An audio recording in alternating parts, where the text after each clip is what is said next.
Hola, ¿qué tal? Tú y yo teníamos una cita para hablar del tema de los libros apócrifos y este es precisamente el tema que voy a tocar el día de hoy.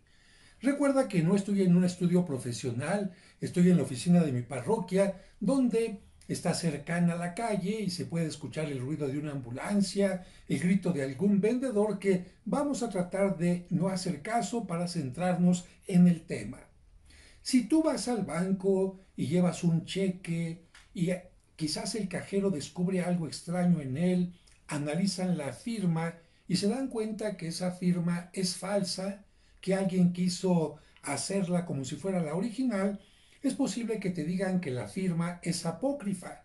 O bien si eres estudioso quizás de la historia y encuentras una acta de nacimiento y la analizas perfectamente bien y te das cuenta que no es original, puedes decir que este documento es apócrifo. ¿Por qué? Porque la palabra apócrifo, apócrifa en el diccionario, la puedes encontrar como algo oculto, pero también como algo falso. Por eso tenemos que hablar de los evangelios apócrifos.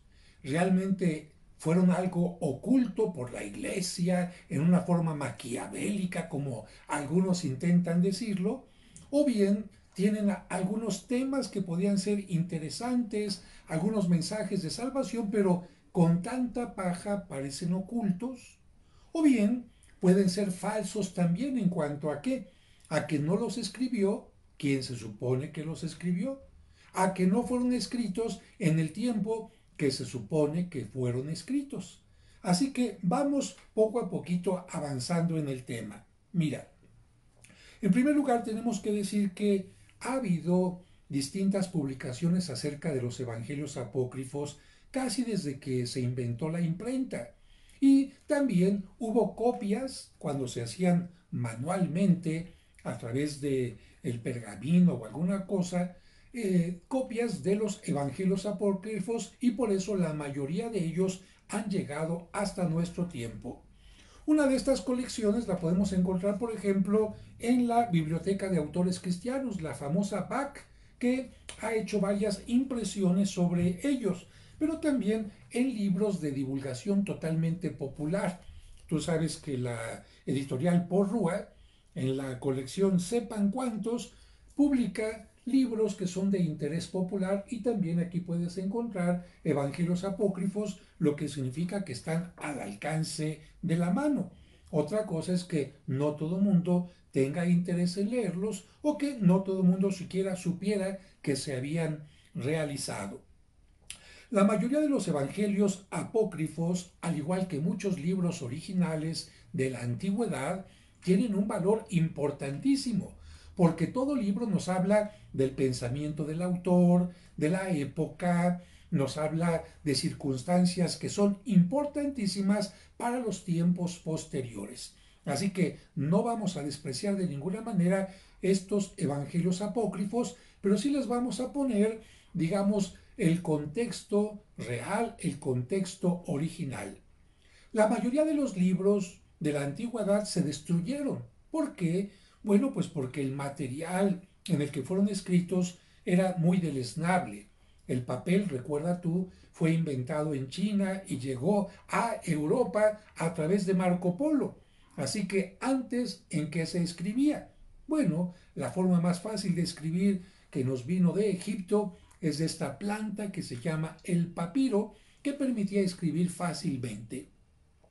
La otra forma de escribir era a través de la piel de los animales, especialmente de la ternera, lo que permitía escribir sobre el pergamino. Y estos materiales con el paso del tiempo se iban destruyendo. Algunos han llegado hasta nuestro tiempo porque fueron conservados en cuevas como en Qumran, otros eran conservados en algunas vasijas u otros también por coleccionistas particulares. Por esta razón tenemos algunos evangelios apócrifos. Hay evangelios apócrifos no solamente en el mundo cristiano, hay libros apócrifos en el mundo judío, hay libros apócrifos en el budismo, hay libros apócrifos en distintos lados porque nunca han faltado personas que han querido inventar historias como si fueran originales, han querido darle la palabra a alguien que nunca escribió y por esta razón encontramos este tipo de textos. Han sido muy valorados porque, mira, imagínate que tú quieres hacer una película sobre el niño Jesús, que de hecho hemos visto algunas películas que llegan a durar hasta una hora o quizás un poco más en televisión o en el cine. Si nos vamos a la Sagrada Escritura, a la Biblia, vamos a ver que San Lucas, que es el que nos habla de la infancia de Cristo, nos ofrece una hoja y media únicamente sobre la infancia de Cristo. El nacimiento, la adoración de los pastores, la circuncisión, etcétera. ¿De dónde sacas tú para hacer una película de una hora si el material que te ofrece la Biblia lo podrías leer en menos de 5 minutitos? Pues entonces hay que inventar.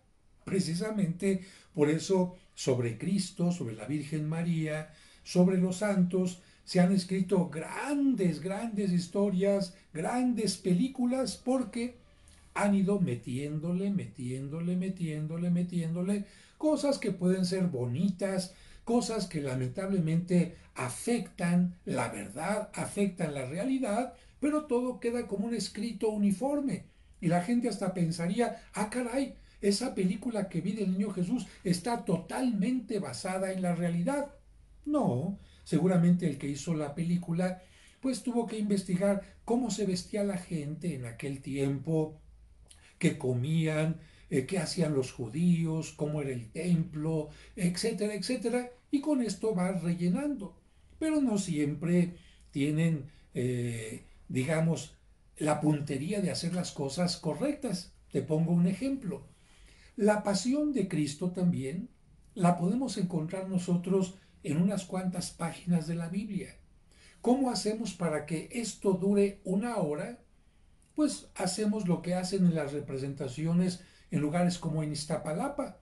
Van haciendo que Pilato diga cosas que no están en la Biblia, que Herodes diga cosas que no están en la Biblia, que los apóstoles digan cosas que no están en la Biblia, y así todos los personajes van haciendo su propio monólogo que no está en la Biblia.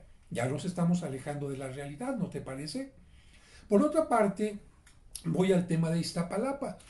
Es curioso que ahí las vestimentas que usaban todavía hasta hace algunos años no tenían nada que ver con las vestimentas de tiempos de Cristo. Estos peinados con tubos, con rizos que le ponían a Cristo y a los apóstoles, por supuesto que no son reales. Fueron inventados y ahí es donde está el problema. La fantasía es maravillosa, el deseo de representar la vida de Cristo es maravilloso, pero entonces tenemos que decir que nos estamos metiendo ya en el mundo de la creatividad, algo inventado por personas que no vivieron en tiempo de Cristo, que vivieron en nuestro tiempo. Personas que no conocieron la cultura de Cristo, no fueron testigos y por lo tanto están trastocando la realidad. En Iztapalapa, por ejemplo, ahora salen algunas chicas bailando danza no árabe, perdón, no danza hebrea, sino árabe. Imagínate si en tiempos de Cristo había esas danzas tipo del vientre, pues por supuesto que no. Así que ahí estamos viendo algo que está contaminando la realidad. Y libros apócrifos han existido en todo momento. Te voy a hablar de uno de la Edad Media e incluso posterior que tiene que ver con la leyenda del judío errante y que está metido en la pasión de Iztapalapa. Cuando Cristo va caminando al Calvario, esta leyenda del judío errante que no es de tiempo de Cristo y que se hizo más bien para echar odio contra los judíos, esta leyenda dice que cuando Cristo iba con la cruz le pidió agua a una persona, a un judío, y el judío, lejos de dársela, la tiró. Y entonces Cristo se llenó de rabia, se llenó de furia. Imagínate, se llenó de rabia, de furia, maldice y le dice a aquel hombre, nunca vas a descansar, todo mundo te va a negar el agua y todo el mundo que te desprecie merecerá ser felicitado. Ah, caray. Primer punto de esto. ¿Cómo Cristo en el máximo acto de amor, cuando va cargando la cruz, va a maldecir? Si más adelante dice, perdónalos porque no saben lo que hacen. ¿Cómo Cristo va a tener tanto coraje, tanto rencor, cuando en su corazón siempre había cosas totalmente distintas? Y aquí lo delicado es que esta historia está trastocando totalmente la personalidad de Cristo, que nunca habría hecho eso, pero también la están aprovechando para otra cosa. ¡Ah! Contra los judíos. ¿Por qué? Porque Cristo los maldijo. ¿Por qué? Porque todos los judíos están reflejados en ese judío. Y esto es algo totalmente delicado. Y fíjate, me estoy yendo a la Edad Media y un poquito más. Incluso esta historia de el judío errante se siguió replicando en varios momentos y en la Pasión de Iztapalapa se metió. Ahí está metido ya partes del Evangelio real con partes de fantasía que lamentablemente echan a perder el Evangelio real. Muy bien, vamos a continuar con nuestro tema. En el mundo cristiano, aproximadamente ¿cuántos textos apócrifos hay? Bueno, aunque algunos se han perdido, podríamos hablar de unos 60 textos apócrifos, que van desde personajes como Eva. Imagínate, un libro que escribió Eva y lo consideran algunos como real.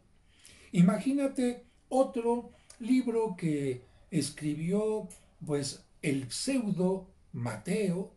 ¿Qué significa pseudo Mateo? Ya el libro lo dice, no fue San Mateo, fue alguien que pretendió ser San Mateo. El protoevangelio de Santiago, ¿qué significa? Que no lo escribió el apóstol Santiago, sino que está reconocido que alguien quiso escribirlo como si fuera Santiago.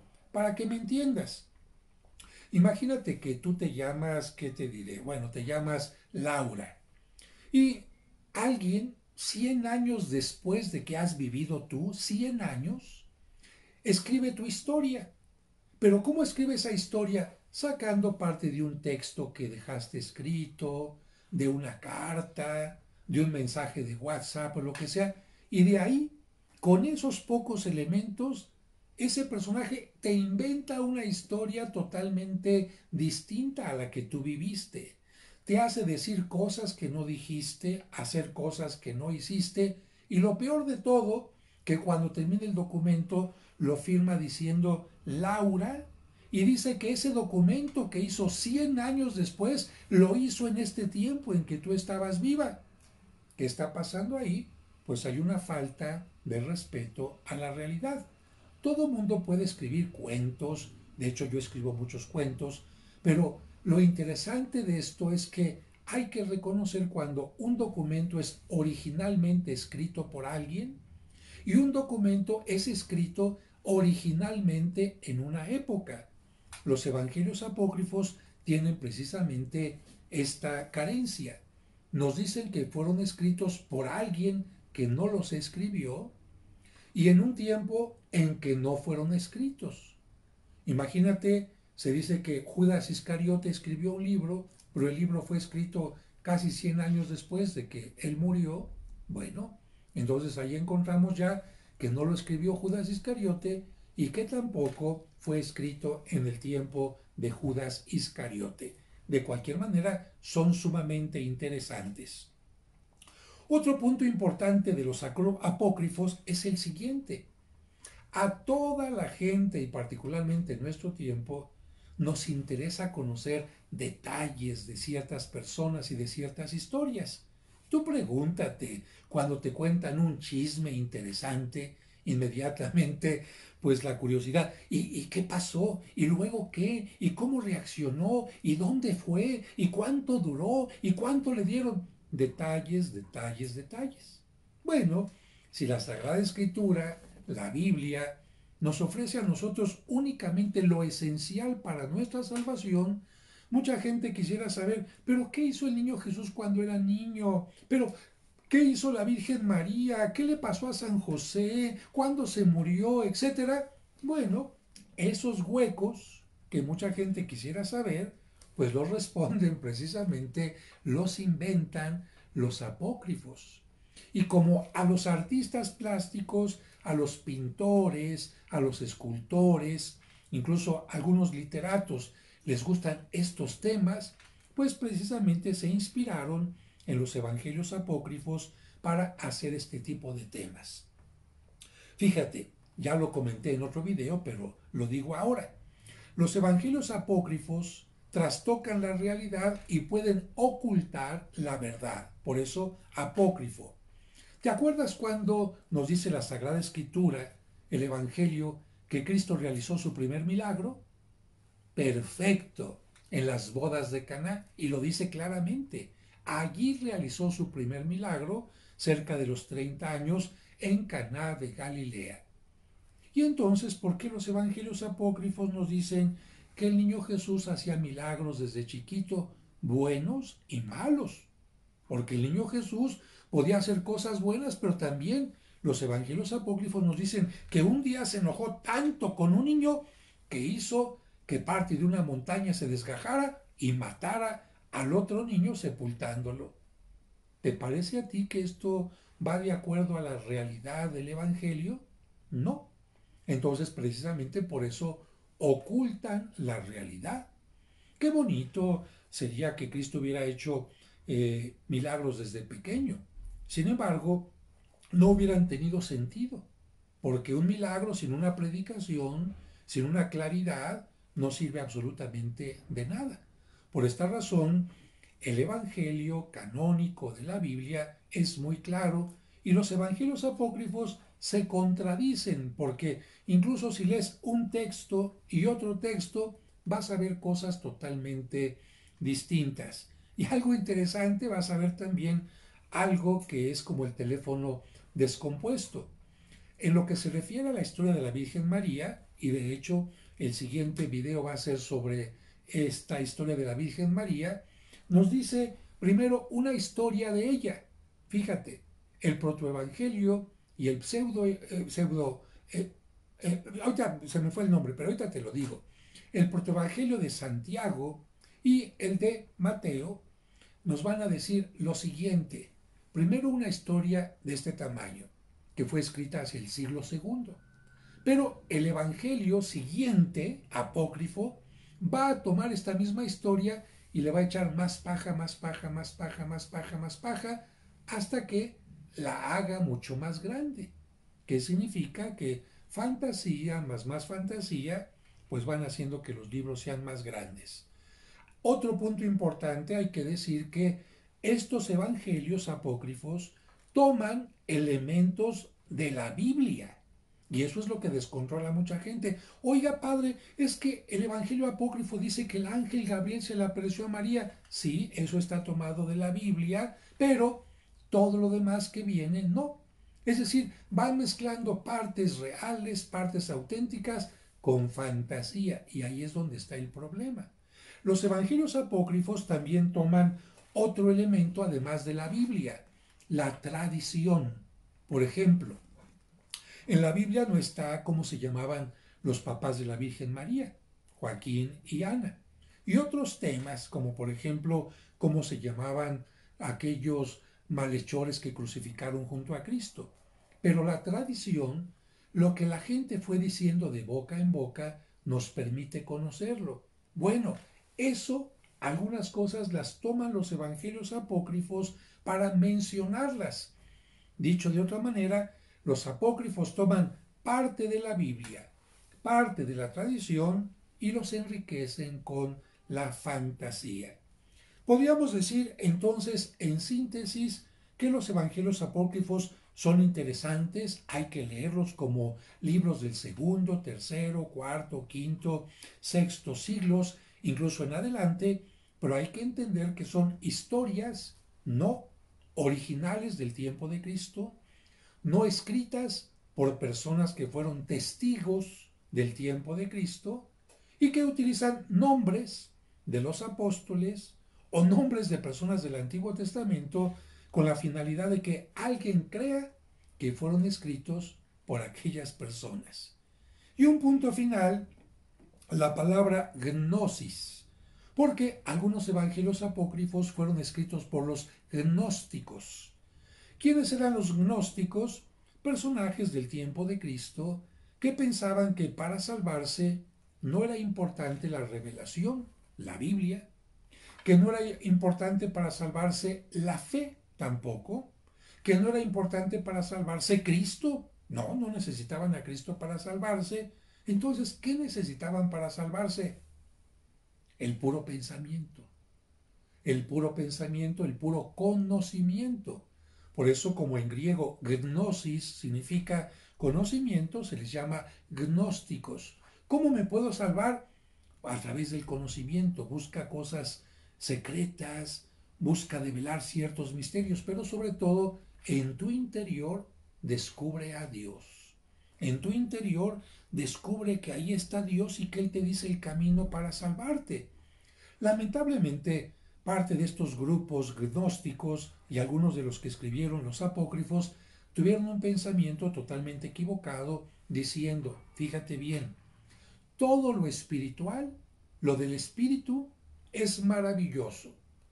Todo lo de la carne, el cuerpo, es de lo peor. Así que hay que detestar, hay que despreciar el cuerpo para que el espíritu se libere. No comas, trata de no comer, de no darle gusto al cuerpo. No trabajes, trata de no trabajar al cuerpo. O en todo caso, si trabajas, haz que el cuerpo sufra, pero que tu cuerpo no vaya creando más cosas materiales, porque la materia va contaminando el mundo.